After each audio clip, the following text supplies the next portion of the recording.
So it looks like Gino Campo, the Italian chef who turns up on This Morning and cooks and then gives Holly and Phillip Schofield food for them to taste, ladled with innuendo for them to giggle about and respond to. He's been on the show for years, and he's very good television. I mean, the act he does is fairly straightforward.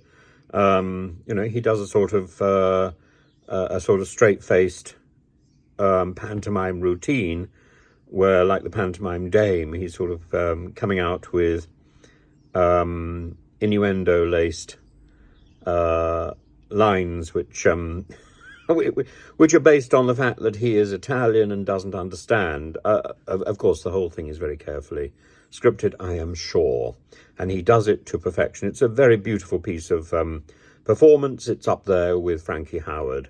It's what you think. Oh, yes, madam. But it's, I'm not taken in by it at all, right? But I do think it's entertaining. And this morning, he made reference to aubergines. I must say, I hadn't realised that the aubergine was a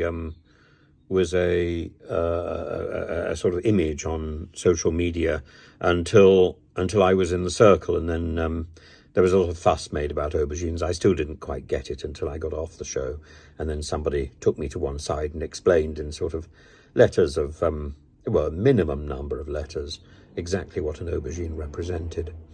And he explained that although he was going to cook something this morning, he wasn't allowed to use aubergines. And it wasn't a terribly subtle reference to Phillip Schofield. He asked if anything had happened in the last month, and Holly Willoughby and Dermot O'Leary squirmed.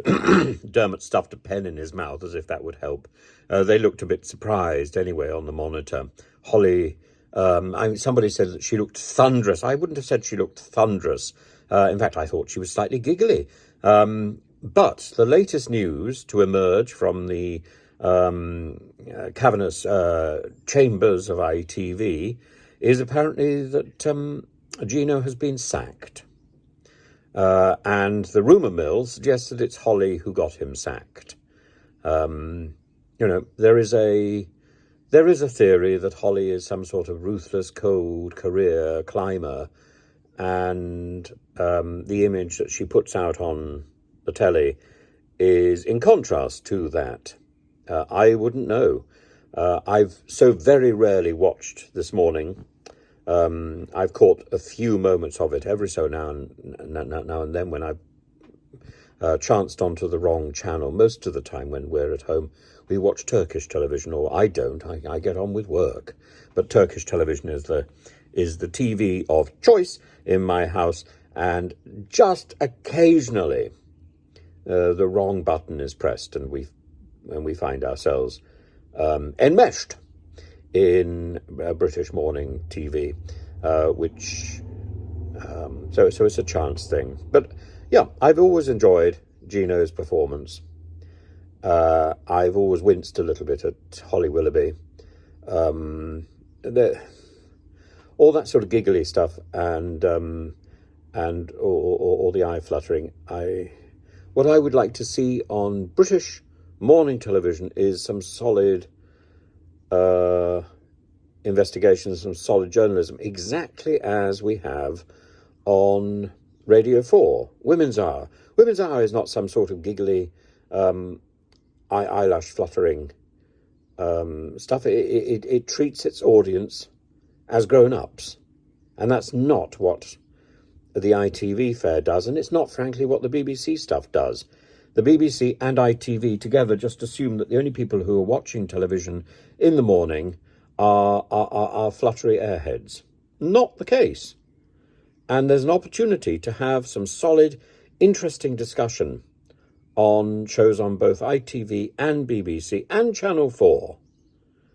And the most we've got is Steph McGovern, and well done, Steph. And I've been on her show, and I think that's got the mix right. But we could have more in-depth stuff, much more. And we don't need all this sofa sleaze and all this fanciful nonsense which suggests that we've got some sort of couples on the sofa. Steph McGovern does it very well on her own. We need more of that, frankly, and less of this nonsense.